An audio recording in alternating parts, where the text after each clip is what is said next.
ராஜ்யசபா சீட்டு election நடக்கும்போது பாஜகவுடைய நிலைப்பாடு என்னவா இருக்கும்போது அண்ணாமலை அவர்களுக்கு சீட்டு கேட்டு அவர் மினிஸ்டர் ஆக்கிடுவாங்கன்னு ஒரு பரவலான ஒரு கருத்து போகுது. நீங்க அதிமுகவில் அண்ணாமலை சீட்டு கேட்பீங்களா எப்படிங்க?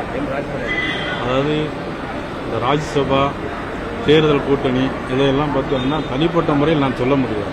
இது வந்து எங்களுடைய தலைமை முடிவு செய்யும். எங்கள் தலைமை முடிவு செய்ய என்ன செய்கிறார்களோ, எங்கள்கிட்ட இருக்கிறது 4 சீட். 4 சீட் இருக்கிறதுனால தலைமை என்ன சொல்கிறாங்களோ அதுபடி கேட்போம். அதிமுக ஆதரவு கொடுக்க நான் கூட்டணியில் இருக்கிறோம். இப்போ அதிமுக ஆதரவுன்னா ஆதரவு கண்டிப்பாக.